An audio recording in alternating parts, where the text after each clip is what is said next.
So just to put it on record, Julie was here first today. Well done. Oh, yeah. This is going on the calendar. This is the new Julie. Oh, So I'm new every day. you can be rewarded by being number 1. Coralie will make you number 2. I think Joe maybe pipped it in there at number 3.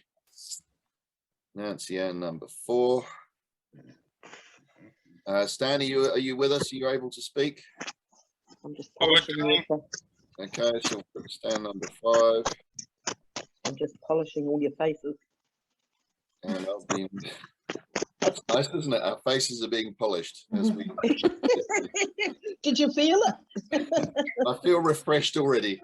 Okay, I'll just share the screen.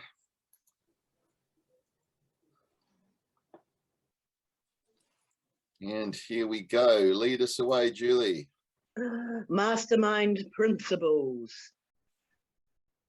The purpose of the mastermind is to learn leadership, build teams, and create multiple sources of income together.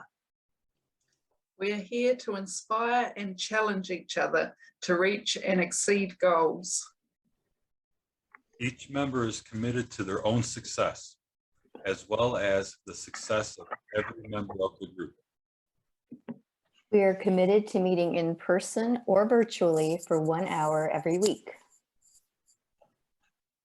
We are present. There's no multitasking or distractions during meeting. We are collaborative. We listen without interrupting, lecturing, or judging. We celebrate, it is me again, yeah? We celebrate each other's successes without jealousy. We are honest and participate by giving thoughtful feedback. We are open and listening to different perspectives without being defensive or offering excuses. We trust fellow members enough to share fully. We are focused, but we also think it's important to have fun during the meeting. We are real and authentic. This is a no BS zone. We allow ourselves to become completely aligned with each other and the high forces, one mind, one soul, and one love. Noble Goldman International is a conscious, aware, and engaged global community of abundance and freedom creators. Our mission is to create 1 million millionaires who are free from the time for money paradigm. We focus on creating multiple streams of income through masterminding, team building, and the effective utilization of the internet-based platforms. The mastermind becomes an opportunity for self-mastery, where the self-transcendent shift from the me to the we to the us occurs. As congruence and engagement increases, the world's consciousness is then raised one meaningful and inspired relationship at a time. Excellent. Thank you.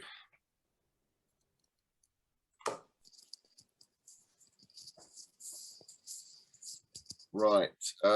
Stan, is it okay if I make you co-host just in case of any hiccups? Sure.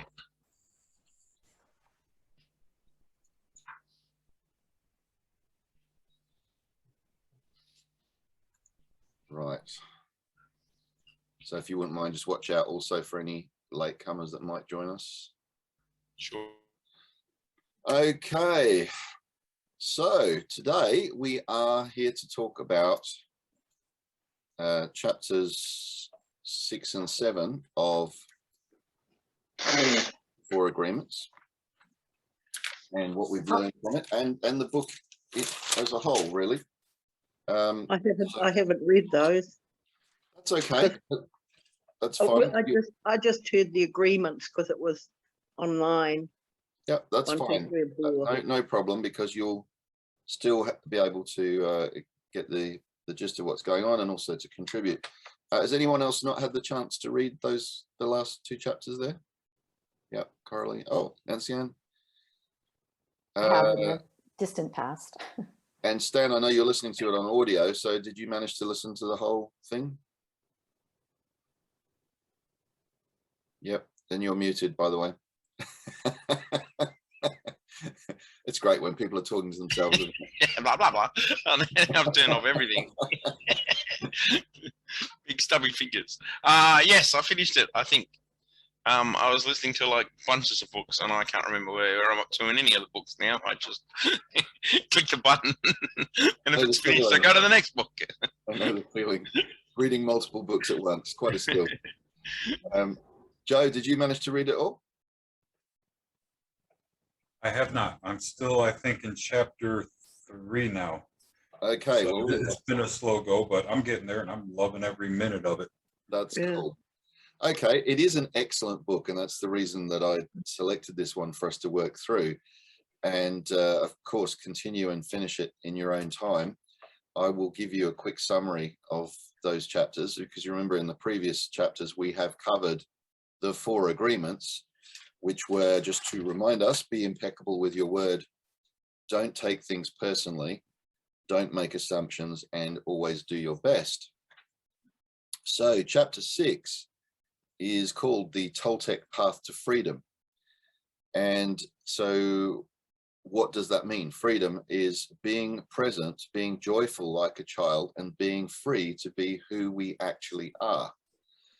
So if you remember back in the initial chapter, he talked about this fog that engulfs us, the dream of the planet, as he called it. And in that dream of the planet that we take on board, in our minds, we create the victim and the judge and the book of law. And the book of law is all the agreements, the tacit agreements, the stated or implied agreements that are prevalent in our everyday life that we just accept. So every time that we accept that the people who have gone before us tell us this is how you're supposed to do this, or this is how you're supposed to think, we accept that, and that becomes the book of law. And then when we transgress, we then beat ourselves up or judge ourselves because we haven't followed the teachings of the planet. So he says that your life is the manifestation of your dreams. And our goal in this Toltec Path to Freedom is to achieve 3 masteries. The first being mastery of awareness. So the awareness of when you are listening to the dream of the planet, when you are acting in accordance with beliefs that have just been accepted or agreed to, but not necessarily true.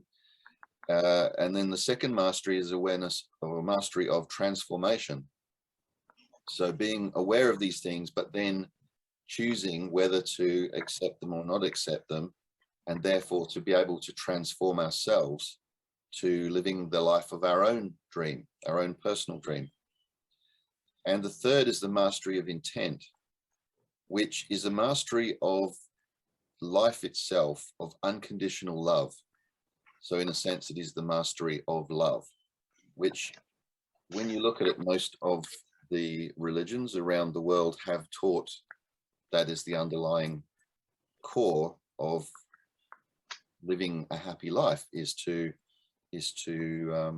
include love. So he goes on to explain that the judge, the victim, and our belief system are parasites in the Toltec way of looking at things, and that these parasites are trying to leech onto our, sorry? The judge, the what? The judge, the victim, Yeah. and the book of law. And Oh, book of law. in this case, the judge, the victim, and the belief system, which is Yeah. the book of law, that they are parasites. They're draining our psychic or emotional energy, and that we seek, the freedom that we seek is to use our own mind and body to live our own life instead of the life of the belief system. So we can choose. So he goes on to compare that most of the religions talk about being warriors, whether it's the shamans or the various different religions that you're all familiar with, that we are warriors rebelling. We are at war and we're rebelling against the invasion of the parasite. So the parasite, as I've just defined it, of being that drain on our emotional energy from the external world. So he says there's three things we can do. One is we can face the parasite, obviously become aware that it's there, and then face it, face our fears, face our limiting beliefs. Or we can stop feeding the parasite. Number two, we can actually stop. You remember the story about the two wolves in your mind, that you can either feed the wolf that follows all the negativity and bad things, or you can feed the good wolf that inspires you and makes you feel positive. The third thing in the Toltec system is the initiation of the dead. So you've probably heard in quite a few of the cultures where they celebrate the dead, and they feel that connection with ancestors, with people who have gone before. Yep. So he talks about three attentions. So the dream, the domestication is the dream of the first attentions. And domestication is where we accept all the agreements that have been passed on to us by other people. Then we, the second attention he talks about is transformation. So this is our own ability to make these choices, to change our beliefs, to become aware of the fog, and to become aware of all of the self-limiting beliefs that we hold to be true, but which are not necessarily true. And as adults, we can challenge those beliefs that we may have held those beliefs all our life since childhood about ourselves. You know, if somebody's told you in school that you're stupid, and then a teacher has told you later on that you're stupid, and then a girlfriend or something tells you you're stupid, or a boyfriend if you're a girl, and so you hold that to be true, and yet it's not necessarily true. It's just something that's been put upon you. You can challenge those beliefs. And he talks about going into the desert, which is interesting. Quite a few religions have that kind of symbolism, going into the desert to break the spell of the black magic and to replace it with white magic. He also talks, I love this quote, I actually wrote this one down as a direct quote: repetition makes the master. So if you want to master these things, it takes practice, it takes repetition. It doesn't just happen overnight. Like anything that we learn in life, if you want to learn to play the guitar, you don't just pick up the guitar and suddenly you're able to play it, not unless you're some kind of musical prodigy. You have to practice, and gradually, bit by bit, you get better at it. So this is the principle of the Toltec way, and that fear is a type of emotional poison. And so he goes on to say, forgive those who wronged us. And that's quite familiar for particularly the Christians who say the Lord's Prayer, you know, forgive those who, transgress against us. Self-acceptance, be kind to yourself. Then control our emotions. Rather, like when I read about this, I thought immediately of Mr. Spock from Star Trek, you know, the Vulcan mind master, and being in control of your emotions, because most of what gets us into trouble is our emotions.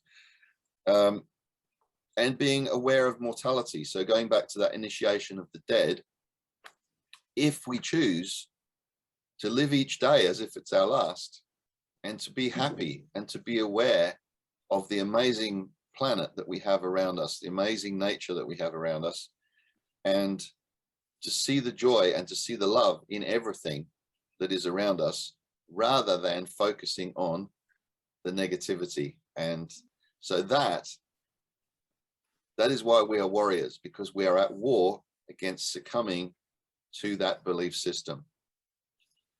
So live every day as if it's our last. That's chapter 6, the Toltec Path to Freedom. That's my take on it. I know some of you haven't read it, but what are your thoughts on all of those things that we've just covered?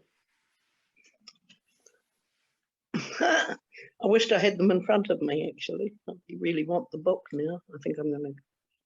Oh, you haven't got a copy of it? No. Ah. I think there's a PDF download you can get, so I'll send you the link after. Oh, that would be great. Unless Stan can maybe research that while I'm answering any questions, or if you have a chance, Stan, good on you. Because all those things were very interesting. that you Yeah, talked well, it about. repeats. Obviously, this is a sort of a summary chapter, so Mm. it's repeating some of the concepts that he talked about right at the beginning about the victim, the judge, Mm. the ruling thoughts of the planet, and the dream.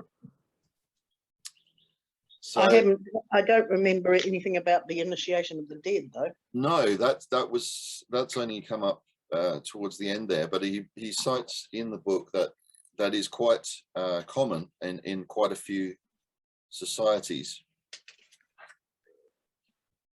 Let's see if I can find it. There Oh, is the yeah. Maori are very they they bring their ancestors with them. The reason he talks about this connection with the dead is, and he's called this subsection of the chapter, the initiation of the dead, embracing the angel of death. He says, if we go to the hospital and the doctor tells us that we have 1 week to live, what are we going to do? We have two choices. One is to suffer because we're going to die and tell everyone, poor me, I'm going to die, and create a huge drama. The other choice is to use every moment to be happy to do what we really enjoy doing. If we only have 1 week to live, let's enjoy life. Well, the thing is, I can't remember who it was, the famous quote, live every day as if it's your last, because one day it will be. You know, that's going to come to us all. We're all mortal, unless anyone knows anything different to what I've, that's a commonly accepted agreement, I think. Depending which movie you watch, of course.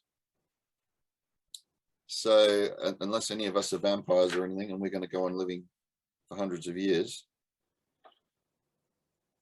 Where is this other bit about? Skimming through, there's two things that jumped out on me in chapter 6. Yeah. Top of page 99. Awareness is always the first step, because if you are not aware, there is nothing you can change. If you are not aware that your mind is full of wounds and emotional poisons, you cannot begin to clean and heal the wounds, and you will continue to suffer. That was beautiful. Yeah. I love it.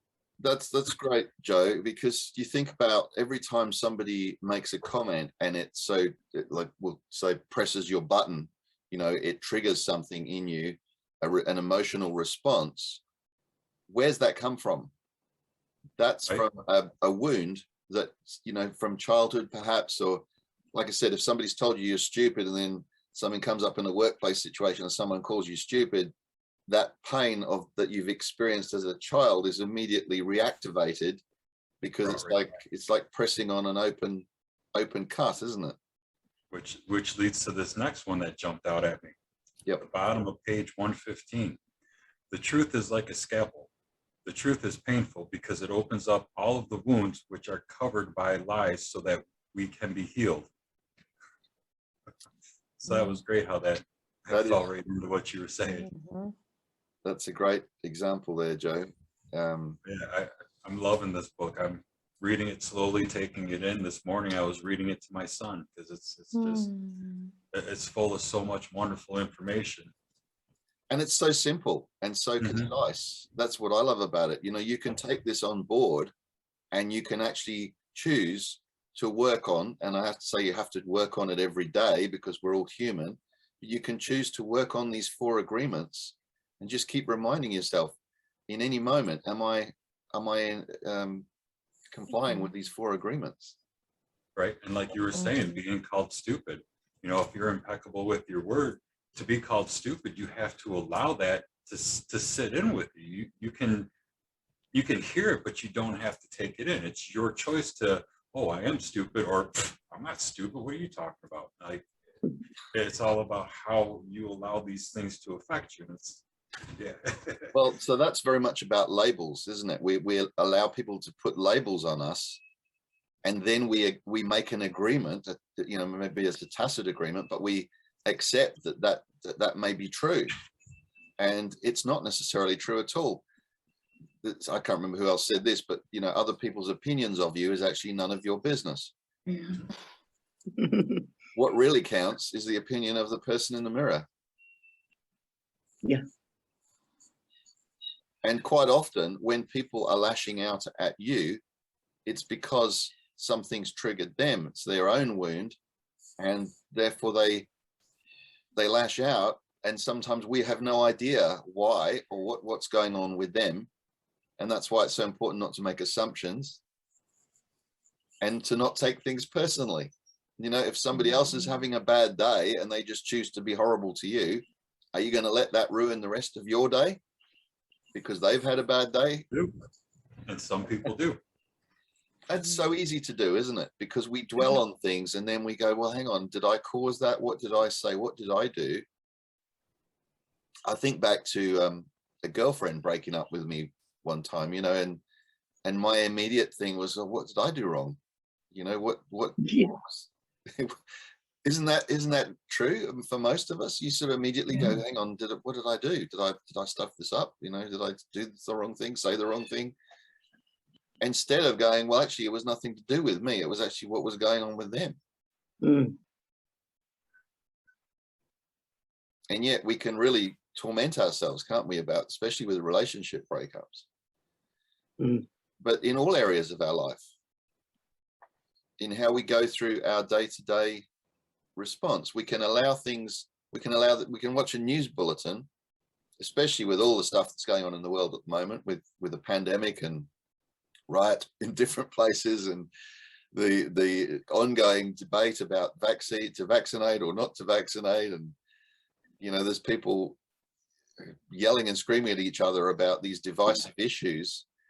And yet, what are they? They're just statements or beliefs or opinions.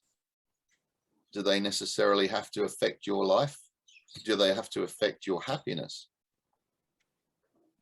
Only if you choose to let them. Yeah. They're tools to divide us instead of being able to unite us. Yeah, so we can easily slip into victim mode or to allow ourselves to feel judged. And we are our own worst inner critic.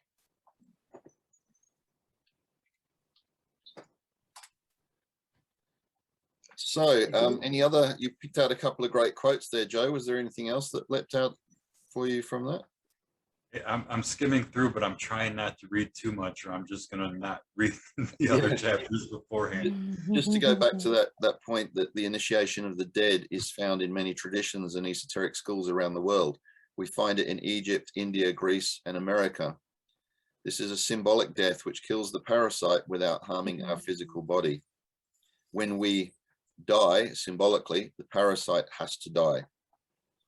It's faster than the first two solutions, but it's more difficult to do. The first solution, remember, was to attack the parasite by the head, which means we face each of our fears one by one. And the second was to stop feeding the parasite. So in other words, change our emotional responses and our thoughts. Attack the head. Yeah. The head of a monster. It's, the parasite can be compared to a monster with 1,000 heads. Every head is one of the fears that we have. Now, how much is that true? We all have fears, whether it's a fear of embarrassment or fear of humiliation or fear of being exposed and the imposter syndrome, you know, whether we think, oh, what if they figure out I'm not good enough? You know, we all have. Well, how long is it going to take before they know how stupid I am? Well, and you know you're not stupid, but it's whether, let's say, for instance, you have to do a public speech. There's one of the greatest fears that a lot of people have, and you're about to do the public speech, and you get the emotional fight or flight response. You know, your heart's pounding, your chest tightening, your throat's drying up. You know that all the eyes are going to be on you, which goes back to sort of caveman days of looking out for predators in the jungle. And if you can always see the eyes, then you know there's a predator there. So when all the eyes are focused on you, you look up to an audience, that triggers that reaction in you. And underlying all that is, what if they realize I don't know what I'm talking about, or because we're judging ourselves, as not being perfect. So we have to be kind to ourselves and allow for the fact that, hey, I'm not perfect, but I'm a work in progress, and I'm better than I was yesterday, and I'll be better tomorrow than I am today. I've just got to keep repeating the steps that I need to take to become whatever I want to be. And that, you know, it doesn't really matter, because probably 99% of the audience sitting there going, thank God it's not me up there talking, and it's the other person who's having to speak. So very often we're busy worrying about what everyone else is thinking, but we have no idea what everyone else is thinking. That's where we're making assumptions. We're not supposed to make assumptions. Exactly. Gosh. So how it all just keeps going right back into everything you say and do and think and feel. It's a cycle. It's a powerful message. This book is, like I said, it's very concise. It really sums up a lot of the things you'll read in many other personal development books, but it's just so succinct, you know, just by nailing those 4 agreements, it really does talk to who we are as human beings and what goes on in our brains, and that we're all experiencing these things. So this journey towards freedom is a freedom of the mind, freedom to choose your own thoughts, freedom to choose your own responses to everyday situations. Okay, does anyone else have anything else to say about that chapter? Otherwise we'll go on to the next one. Yep. I decided to share that today this is so timely for me, and it's hitting on so many different buttons. It's kind of, in a way, an opposite. Well, you know how you just talked about it. Sometimes you can assume, or you wonder if people are condemning you or something. And then there's the opposite, where you think nobody is, and then you find out some stuff. So I had a day like that today, where it was like, you know, and it's just a family thing within my siblings. I'm the youngest of a lot of siblings, and I'm not going to get into the details, and it's all fine. But there's a couple of my brothers who are just particularly sensitive about certain things, and I guess at times just really struggle with feeling that they have been passed over, or not being given the same privileges as others of us, or however you might want to put that. And so, you know, there's the subject of humility has been with me lately, just in the last few days, in particular. And I feel like I'm naturally inclined toward humility. But of course, once I decide to focus on that, then I start to realize all the ways that I'm not humble. So what happened is this thing came up, and just like, you know, the one, you know, bad guy in our family is saying stuff about Nancy that is just so off base, and everybody's so, you know, like everybody's quote unquote on my team, and how easy it is for me to go to that place of self-righteousness. And I just realized what a familiar place that is for me, that place of self-righteousness, i.e. the judge. Now, I mean, it's a different way of looking at the judge, but self-righteousness is, oh, then all of you guys are wrong, you know? So it's just been such a day of, like, I just had such a profound response, because it's not the first time this kind of thing's happened. And I frankly carry a lot of trauma in my body around this particular thing. So my nervous system was really fired up. And it was just a process of just grounding, and maybe not in these specific words, but reminding myself of a lot of what you've just talked about, in really beautifully summing up this particular chapter 6. And I'm just feeling grateful that it's, you know, that it's so divinely timed for me. And then just because I'm looking at this word parasite, how easy it is when we have an encounter with someone who's really fully in that parasite, how easy it is to get right into ours too. You know, I was just like, woo. And then how addicting that can be. You know, how there's like that part of us that's like, bring it on. Like, you know what? You know, and so there's a lot to that. There's a lot of energy there. And so I just wanted to share that I'm just right in the thick of all of this very day. That's excellent, Nancy, and that's so cool. It really does sum it up. I think with all of us, there'll be moments in our day when someone has an opinion about us and they say something, and we feel the need to defend that. We feel if someone's, this is why issues that appear to attack your belief system challenge the very core of your identity. And that's why we will fight so strongly against those things, because like, how dare you think that I'm this because I'm not this? Do you actually need to engage in that battle just because someone has an opinion about you that's based on probably false information, or at least in your mind, false? Do you need to be right? Do you need to be right? No, that was another one that came up, Tony. Totally. It was like, you just don't need to be right. There's nothing to prove. And again, it's like that teetering edge of, I have nothing to prove, or there's just really nothing to prove. You know what I mean? It's just that you can just always feel the more destructive forces, like just right on the other side of that edge. And but to answer your question, no, and actually, the decision not to be available for it, I mulled that and decided that is actually the right decision for me right now, is to not make myself available for it, but not out of a place of condemnation or trying to make some loud statement, or but just because I really need to stay grounded and focus on the things that I need to focus on. That's brilliant. Absolutely brilliant. I was just trying to, it just reminded me of a quote. I can't think if I've got the exact quote, but anyway, the gist of it was, I think it was Oscar Wilde. And he said, don't argue with an idiot, because they have far more experience in that than you of being an idiot. So, totally. Right. It was like, don't get in there with them. But, you know, I did do one thing that felt good, because I didn't want to just shut him out. And like I said, sort of leave it in a way where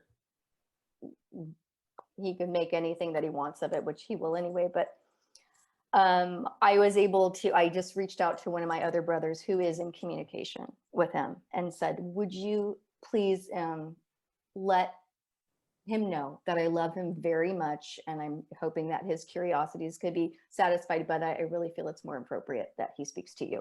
So this has to do with a will and a trust in this. One of my brothers is the actual power of attorney for my mom. And so it was an opportunity to say, it really does belong in your court. But I was also able to say, would you please tell him that I love him very much, and I would like for him to be satisfied. And that's an awesome way to respond. That is mastery, is because it means you're not engaging with the negativity. Yeah. It means you're choosing to rise above it. And that is the harder path to follow very often. It's so easy to fall into, I'm right, you're wrong, and I need to prove to you that you're wrong. And to just go, well, I understand that you see things differently, to agree to disagree. Yes. And to accept that the other person, whatever the situation, the other person thinks or believes the way they do because of their way of looking at the world. Their set of beliefs is very much an NLP thing as well, that everyone has their map of the world and how they think the world is supposed to work. And so if you were them, you'd probably think the same way they do, but you're not them, you're you. And you can't control how they think. You can try to reason with someone. You can perhaps give them information that they didn't have before, which might enable them to review their opinion of something, but you don't need to prove somebody else wrong all the time. There may be certain work situations or something where it's two surgeons arguing over an operation, maybe you have to. You know, there's certain I've things where you been have to grow up. forthcoming. Yeah, I have actually been quite forthcoming, and it's actually bit me in the butt, as it turns out. So that's the cue that tells me that don't go back in for more. Just, you know, let it go, let it be. this is where the 4 agreements is so powerful too, because you can immediately, when you're when you feel your blood boiling and you're like, you want to respond and get into an argument with someone, go back to the 4 agreements. Just ask yourself, am I being impeccable with my word? Right. Am I making assumptions? You know, what was it? Am I taking something personally that I probably shouldn't be? And Mhm. am I doing my best here? And if you Right. actually And stop can I asking do my yourself- best? Can I do my best when I'm in this fired up state, you know? And Exactly. for me, that's usually going to be no. That won't Well, be my best. it might be your best that you can do whilst you're in a fired up state, but you know, is that really your best? Is perhaps not, if you actually take a moment to step back and calm down and think about it more logically. Yeah. It does say that in the book, doesn't it? It's your best will be different given the situation that you're in. Yeah. Right. Right. Like, for instance, it mentions in the book too, if you're tired, you're run down, you know, days when you're not at your best on a emotional, physical level, you know, you're feeling out of sorts. Is that the right moment to be making life-changing decisions? Probably not. Is that the right moment to pick an argument with someone about something trivial? You know, I think when we sort of take this on board more, and it is a daily, it's a moment by moment process, we can free ourselves. And this is the point about that it goes on to, is freeing ourselves to be who we really are, to be who we choose to be, rather than some version of ourselves that's been fired up and buttons have been pressed by somebody who, you know, has the wrong information and is making stupid statements about something. Well, we think they're stupid because we know stuff they don't know. But what if they knew what we knew? Would they maybe see it differently? But we don't necessarily need to engage with everybody to prove them wrong and to prove us right. We can live and let live. Yes. But that doesn't mean we should just accept when things are wrong and somebody's making wrong statements. There's some certain times where we have to correct somebody or put something right, because we can't let it sit. There might be a legal situation. Sure. Absolutely. Yeah. No, agreed. So it takes some discernment for sure. Exactly. Perfect. Anyone else on that chapter? We go on to the last one. Oh, okay. So the chapter 7 is called The New Dream, Heaven on Earth. And this is quite a spiritual chapter in the sense that it really applies everything. He starts off by saying, I want you to forget everything you've learned in your whole life. Wow, that's pretty bold, isn't it? So the dream you are living is your creation. Now that's a powerful statement. And that is something that so many people don't want to accept, is that you are exactly where you are because of the choices you've made through your life, because of the agreements, the multiple agreements that you've made, whether it's an agreement to choose to live somewhere, or an agreement to accept a certain job, or to follow a career path, or an agreement to marry or not marry, or have children or not have children. All those things, all those decisions have got you to the point of where you are today. Now, I had an interesting question from my parents once, where my father asked me, you know, do you think we've been good parents? And I thought about it for a minute, and I said, because by then I was a parent myself, and that really changes things, as we all know. And I said, I think, Dad, that you have always done the best that you could, given what you knew at the time and with the tools and the resources that you had. And that's all anyone can ever ask. So the dream you're living is your creation, your perception of reality, which you can change at any time. So, it's an interesting, the word, I'm just thinking, agreement. They're all agreements, you know, and I know that thing you just said, that you did the best you could at the time, you know, and in a way that's true, but there's also an excuse sometimes, isn't it? Yeah, that yeah, it could be. It could be because the person might, because we might have known better, but we chose not to. yes, that's true. It could be used as an excuse. Yeah. I But think it might have been best, surely, even like you say you might have known better, but you chose not to. But maybe what you did was the best, even though looking back, you might have thought the other way was better. It might not have been. No, You it was would have probably crap if better, you did that way. better for your experience, maybe, to, you know, do things the wrong way. And because, you know, it's hard to make decisions sometimes, Mm. you know, every day. unless you decide to be decisive.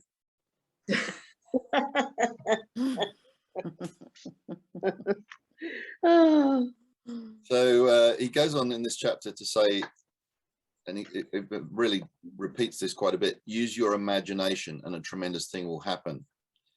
So yeah, now that's nice. yeah, starting with, you will perceive love from everything around you. This is the state of bliss. That's very much a common theme among most religions, isn't it? Mm. Is that we are choosing to either accept this amazing world around us and see it for what it, for the incredible beauty of nature and the way that everything just works, the tremendous acceptance of that, or we can just be like blinkered and just take it all for granted, not see it, not notice the sunrises, the sunsets, the beauty of the leaves, the birds tweeting, all those sorts of things. We can just not see it because we're so busy focused on that argument with that person or that trivial thing. And Very so, much. yeah. So he says, uses the word imagine quite a few times in this chapter. So imagine that you have permission to be happy and to really enjoy your life. Now, who gets the permission? You give yourself permission. You don't need anyone else's permission to be happy, do you? Imagine living your life without fear of expressing your dreams. So how many of us allow ourselves to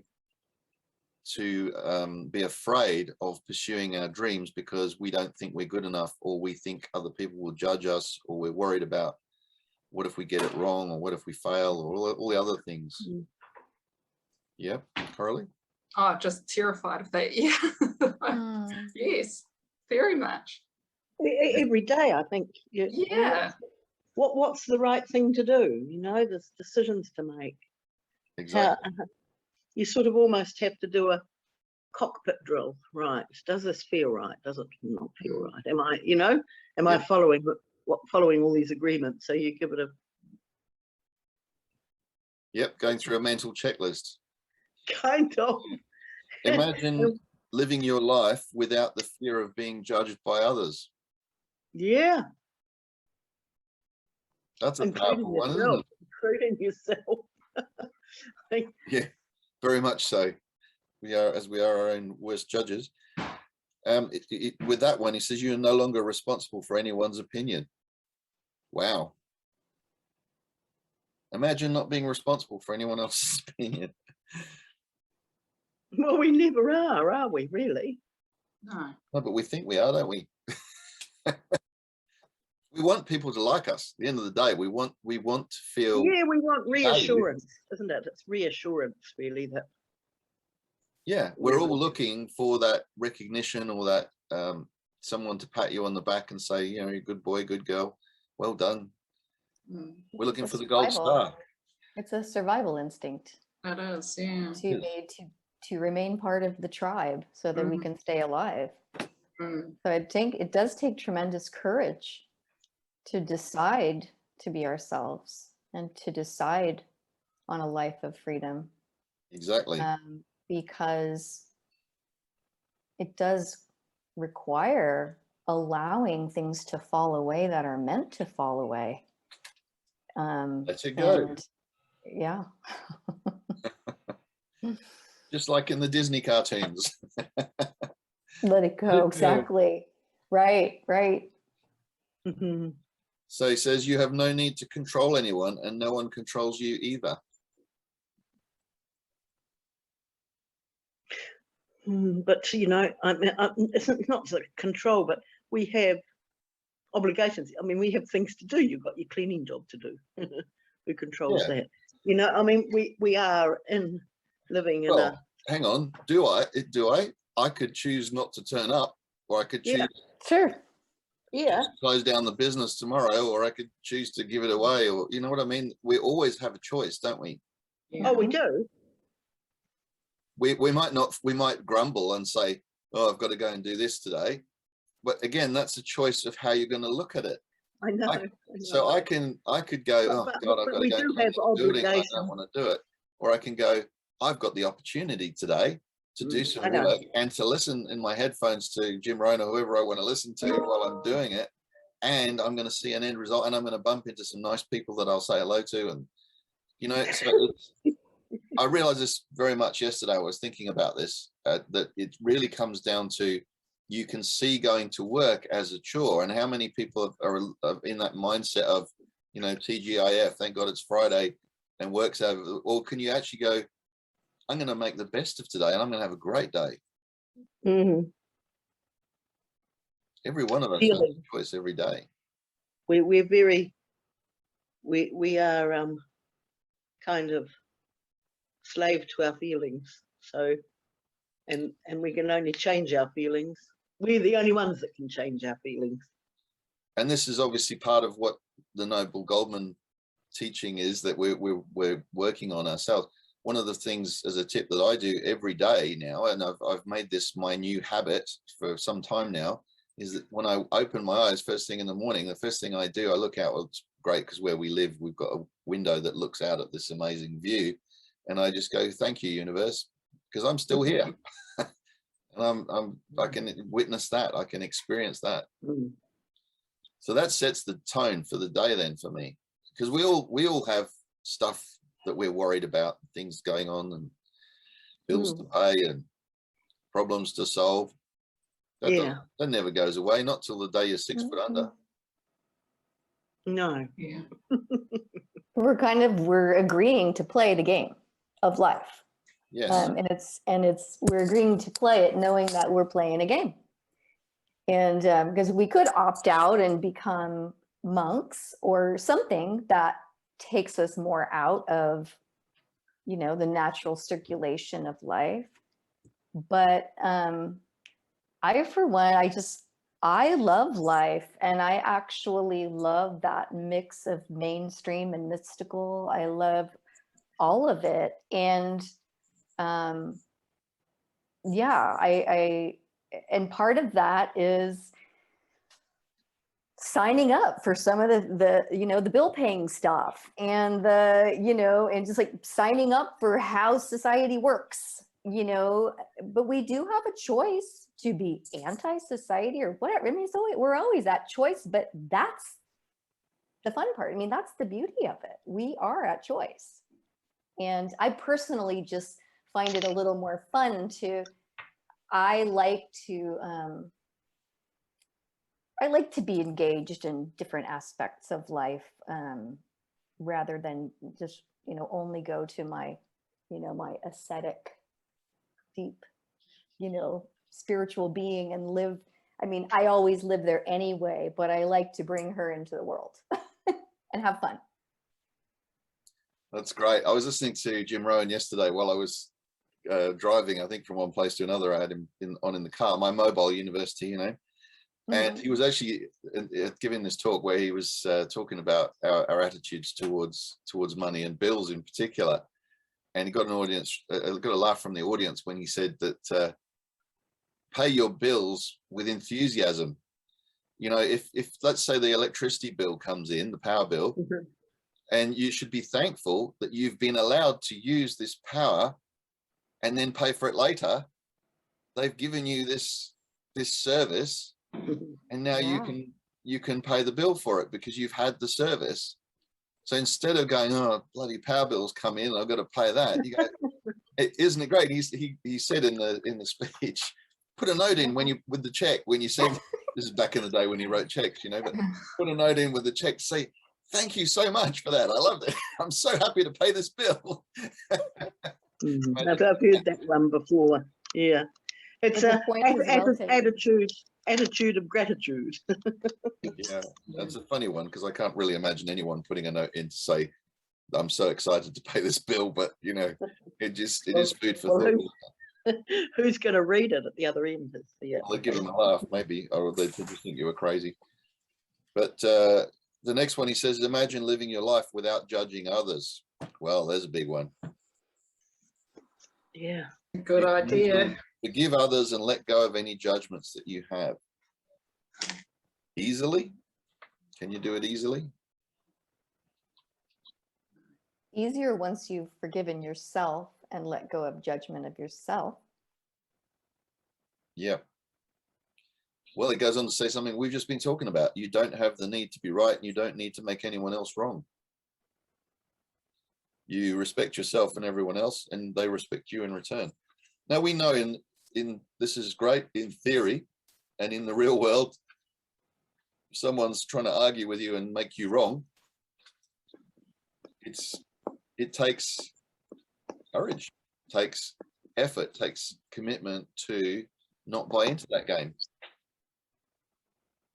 Yep. Imagine living without the fear of loving and not being loved. What if your own love for yourself is enough? Do we need somebody else to, you know, use the Jerry Maguire quote here, to complete me? And when you look at your relationships through your life, that's probably one of the biggest issues that arises, isn't it? We're looking for the other person to fill in the gaps. We're looking for them to prove that we are lovable. We're worth it. We're good enough. Yes. Also sort of ties in with what Nancy Ann was saying before, I think, and sort of, you know, you choose to play the game. So you choose to be in it with another person, and there's all that lovely stuff about being with someone else. And you also butt up against all the sort of I'm right and you're wrong stuff as well. That you sort of, yeah, it's part of the game.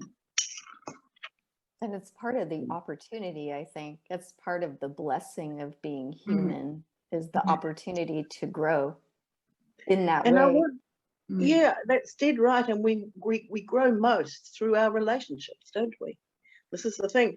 I mean, if you were living on your own out in the bush somewhere, you know, totally alone, how would that go? Very well. I've spent most of my life alone. That's why I can say that. Did you say it went very well or not very well? Not very Oh, well. not very well. Okay. No, I thought you said very I well. thought you said very well. So too. It cut off the beginning. Well, Let me we're repeat actually, that. Not very well. that's a key thing to get right, isn't it? With you go very well or not very well. That's interesting, because I've been a week today. I've been kind of totally on my own in the house, you know. I've hardly even gone out. I've been like a hermit. Well, let's just say there might be a reason that solitary confinement is considered a punishment. Yeah, but I certainly, and I've had a lot to do and a lot of things to sort of work out and a lot of concerns in certain areas, you know, and it's actually been hard because we do bounce off each other, don't we? And we do get the opportunity to share some ideas. This is what your mastermind's all about, and all of a sudden the perspective from different angles is very refreshing. Okay, so Confinement is a lot about the mental game. If you can't be in a room alone by yourself, you won't last long. You know, you've got to. It comes down to having love for yourself and knowing that you're going to be okay. But like, to be alone for long periods of time, like the whole COVID situation really proved it to a lot of people that, you know, they have partners, but they can't be alone with that partner. They can't show that love that they thought that they had, because when they were actually with that person for 24 hours a day for like a year and a half in some cases, how high is the divorce rate jumped up since COVID because of that? You know, you thought you loved someone, but you only loved them because you were only, you know, 8 hours after work and, you know, asleep, and wake up the next day and you're gone again. You're not fully in that moment like COVID lockdown put us. Yeah, it was such a false thing, a forced false thing, you know, to do. Definitely a mental game for a lot of people. I know a lot of people reached out to me and asked me, how do you stay at home all this time without leaving and going to restaurants and bars and, you know, nightclub? Like, you know, when I became disabled, I had no life. I had no money to go anywhere. I physically couldn't go anywhere. And so I went through those moments of insanity where you literally have to live with yourself and be able to accept yourself for what you have and the moment that you're living in. And a lot of people, you know, like I said, reached out to me just to, hey, my wife is driving me nuts. I can't handle this lockdown much longer. How do you do this? And that's when I started learning I should become a coach, because I've gone through things that a lot of people, you know, haven't gone through, and I'm still young. I mean, Julie the other day called me a baby because I'm only 40. Oh, you are a baby.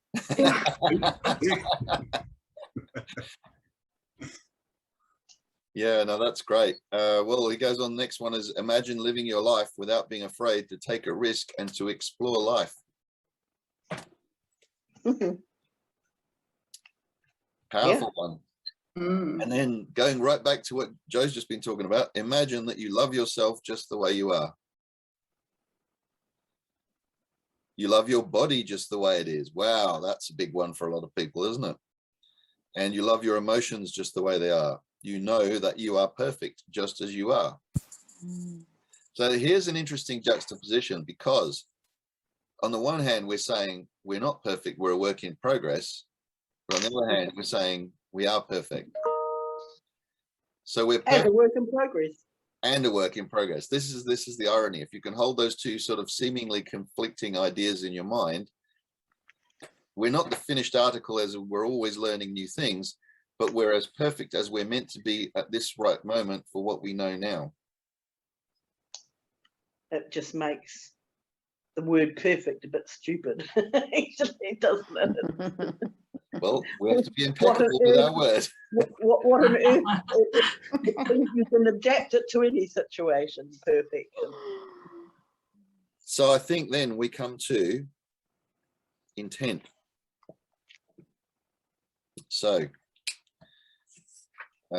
he actually talks about that somewhere, and I've missed it. I think it was the third of the transformations. So the first was change your beliefs about the awareness of fog, change your beliefs, or all self-limiting beliefs. And I think the third one, which I missed, was about, it was definitely there somewhere, is about intention. So when you set the right intent, then that puts a frame around it, so to speak. That's my words, not his. But you know, if you look at this word perfect, the frame around it is the aspiration of becoming as perfect as you can be, but at the same time that you're perfect exactly the way you are now, for what you know now, for your current level of awareness. Does that make sense? I know it's like a conflicting thing, but to me, I find that distinction makes sense. We're perfect as we are now, but we can be more perfect. It does make the word sound a little crazy. I get you, Julie, there. Yeah. Well, it makes it a bit kind of meaningless.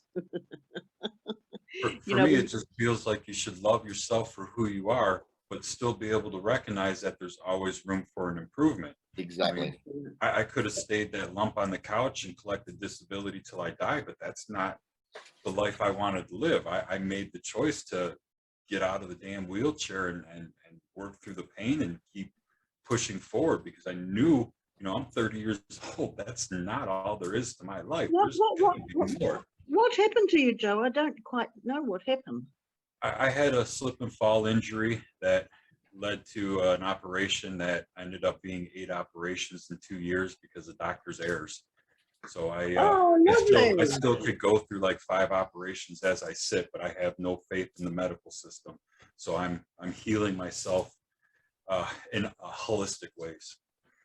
Yes, wise choice. Well done, Joe. Yeah. Isn't It's definitely better for my mental. Joe Dispenza did that, didn't he? He had a terrible accident, and Yeah, somebody And was that- telling me that he was Yeah, totally yeah. paralyzed. He was never supposed to be able to walk again. And Yeah, I think that's it was like a year later or something. He They were walked gonna- out of the hospital. These doctors. That's right. And you know, I have a cousin that did the same. He was crushed between 2 cars. He stopped he lived in Australia, and he stopped to help somebody because their car had broken down, and he pulled his own car up to shine the headlights on it, and somebody smashed into his car, and he was standing at the between, so it shattered his legs, you know, absolutely shattered. And he was the same, and he was 1 year lying in bed, and you know, he just all of a sudden he had this. It was just like Joe Dispenza, you know, he had almost like an epiphany, or what do you ever call it, an out of body almost experience, or a huge spiritual influx. And he knew what he needed to do. So it was quite interesting. And he's now, you know, he limps a bit, but he's getting around good. You know, he's fine, and no sticks or anything. He's brilliant, and he's you know, he's 72 or something. So brilliant. People do, and you know, isn't it exciting, because it's happening more and more, and more and more. You hear more and more about it. But We're taking our power back. We're not believing the labels of the government or the medical system and all of that. We're realizing that we are our creators, and we can choose to heal ourselves and to better ourselves and all of that. Yes, and the power of it. And that's very much the message in this last chapter, is that we do have that power. Another thing that was on that Jim Rohn thing I was listening to yesterday was about the I think it was the USS Pennsylvania, when it got sunk in the Second World War, and many of the sailors were thrown into the ocean and then had to spend a couple of days in the ocean waiting to be rescued, like clinging on to bits of wreckage and so on, and sharks circling them and all the rest of it. And that many of them just gave up and just slipped away from the wreckage, and, you know, quietly drowned because they lost the will to live. But they said that when they interviewed the survivors, that almost without exception, they had all gone through moments where they felt like giving up, but the other ones around them would talk to them and remind them of the family back home, and basically their reason for living, that their value to their family, to their community. And that when we find in ourselves that reason for living, that purpose, that gives us the willpower to do the seemingly impossible, to heal yourself when you've had a disability or an injury, when you accept responsibility, and also when you sort of channel the universal source, whatever you want to call it for your personal belief system, that you can find the inner strength, the fortitude to basically go after whatever it is you want and make it happen. And if it's just survive this shipwreck or whatever, then that's what you do, which echoes the same sort of sentiment that Viktor Frankl talks about in Man's Search for Meaning, and many of these sort of survivor type books, where people find something deep within themselves to go on. Now, I'm just aware that we're at time, so if anyone needs to go, please just excuse yourselves. I'm just going to finish this last little bit, is that happiness is the lost paradise. Just wrote that down. Yeah, humans have worked so hard to reach this point, and this is the part of the evolution of the mind. This is the future of humanity, as Joe was just saying. And this, I love this bit here, this next paragraph. He said, this way of life is possible, and it's in your hands. Moses called it the promised land. Buddha called it nirvana. Jesus called it heaven, and the Toltecs call it a new dream. And I thought that was such a great way of just uniting all these different religious beliefs, that your your identity, unfortunately, is mixed with the dream of the planet, and all of your beliefs and agreements are there in the fog. But when you feel the presence of the parasite, instead of believing that it is you, you see it as something separate, and you can let go of it, and you can no longer be attached to the judge, the victim, or to those beliefs, the beliefs of the rest of the world. Then you don't have to suffer. How many religions talk about suffering? We have a choice to suffer our destiny or to enjoy our destiny, to suffer going to work or to enjoy going to work, to suffer or to love and be happy, to live in hell, as in a daily hell, or to live in heaven, a daily heaven, a moment by moment heaven. And his final two sentences: my choice is to live in heaven. What is yours? I like that last paragraph altogether. I was going to ask if I could read it, but I love it. Sorry, Joe, stole your thunder. No, that's fine. I just keep rereading it because I enjoy it so much. It's powerful, isn't it? It really is powerful. And this is why I love this book and why I wanted to explore it with people, because for me, I read this book back in 2006, I think it was. It had such an impact on me because it's so simple and so concise, and yet it really is a blueprint for being happy every day. If you choose, I'll just remind you of those 4 beliefs again, the 4 agreements. Be impeccable with your word. That's something you can do. Don't take things personally. Sometimes hard to do, but we can all do it. Don't make assumptions. We have to catch ourselves doing it, but we can do it.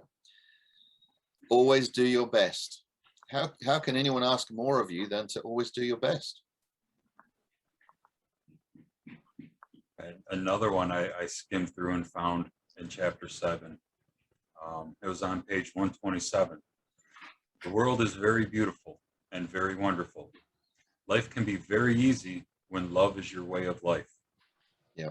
And that totally resonated with me because of where I came from and the hells that I've lived and have went through. And when I learned that self-love and started growing from there, it literally, my world became a beautiful place, a place that I enjoyed living, that wonderful, that dream. And, I work to make it better every day as I, get off of these pains and deal with the mindset stuff. But yeah, I heard about this book July of 2021, and thank you, Tony, for speaking of it, because I probably wouldn't have known it if I'd never you guys heard of didn't it. speak of it. So appreciate it. I'd never heard of it. So, and Yeah, same. don't worry about the script because I'm going to get it. I think it's a book again that you need to go back and reread. And it doesn't take long to read. It's not a big book. I've got, it's a fairly small book and it's quite big print. So we can all read it quite easily, but there's so many sections, and I'm a great one for highlighting. I go through highlighting sections, and so the key points leap out at me and I can sort of speed read back through the book. I go back to this point that it's a daily battle, if you like, that we have with our own minds, with our own conditioning. Yeah, excellent. Julie's the highlighter queen. So it is an ongoing decision, an ongoing battle each day, each moment, to catch yourself, to be aware of when you are not being your best, of when you're not being impeccable, and when you're making assumptions or when you're taking things personally that you don't need to be. We're all human. We all do it. The more you catch yourself, the more you're aware of it, and the more you live by this code, the more you'll see changes in your life. And I was reminded with especially when Joe was just talking there about that particular quote, that in the 70s, the hippies and all the sort of peace, love, freedom type movement, it was dismissed as being unrealistic or being they're just tree huggers and new age people, and what do they know what about the real world? Like the real world doesn't work like that. In real world, you have to do business, and you have to make decisions, and you have to be tough. But actually, it takes more courage to sit with this and to adopt this as your new framework, because to some of the rest of the world out there, it is unrealistic. It is, what do you mean you don't take, you don't argue with people? Because if you're right and they're wrong, you got to tell them they're wrong. This sort of staunch sort of way of being. But that is the fog. That is, according to the Toltec wisdom, that is buying into that fog and that outside planetary view of the world. Can I just clarify this Toltec? What the hell's Toltec? Okay, so that was right at the beginning is what I call the preface in the introduction. The Toltec were known through southern Mexico as women and men of knowledge. Anthropologists have spoken of the Toltec as a nation or race, but in fact they were scientists or artists who formed a society to explore and conserve the spiritual knowledge and practices of the ancient ones. They came together as masters and students at Teotihuacan, that's hard to say, isn't it? The ancient city of pyramids outside Mexico City, which I've been to, awesome place, known as the place where man becomes God.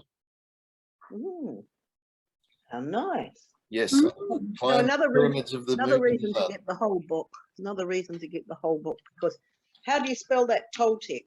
T-O-L? T-E-C. Oh, I did it right. So thank you one and all for your awesome presence. Anyone got any last comment to finish off today that they'd like to express before we go? Yeah, I just did this thing that you might be interested in. I put you can't read them, but the 4 agreements in my phone cover. Oh, well done. I can, see them all the time. Brilliant. That's very inventive. How did you find that? Like the 4 agreements. So how did you get it in your phone cover? Or you've just... Oh, it's just a piece of paper under a see-through cover. Oh, wow. Well done. But yeah, the cover's just, see-through. That's a good idea. Have it somewhere printed out where you can see it, refer to it, remind yourself. Yeah, you can just sort of read it, just read one of them and go, oh yeah, I'll give that a go for a while. So, suggestion for the next book. I was told about the Abundance Project and I have recently purchased it and got it. So that's a thought about a next book to go through. Oh, well, I'd actually already said to people on the last call, we were going to do the next book is certainly one we'll look at. Joe, if you can message me that one, the title. But I'd already said to people to go and buy How to Win Friends and Influence People by Dale. Oh, yes, that's right. Yeah, I did that. How to Win Friends and Influence People. So are we starting that next week? Yeah. So going forwards, I think there is an intention on the part of those people in Noble Goldman who are the powers that be, that we run these things through the vault rather than as public open forums. I've been looking at doing the Friday session now as an ongoing book review, because it's for me, it's picking out the books that have had a powerful impact on my life and sharing them with people and going through them together and possibly picking up new insights and so on. Do you think that that should be in the vault, or do you think it should be open to the general public? I think it's such a, well, I don't mind. I just love this group, and and Coralie too, and you were, you weren't a member of the vault until just recently, so you would have missed out. So I think it's a very, I mean, that's just me, but I think it's wonderful that anybody can come,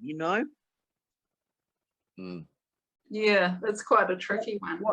What do you feel, Tony? That's the thing, really.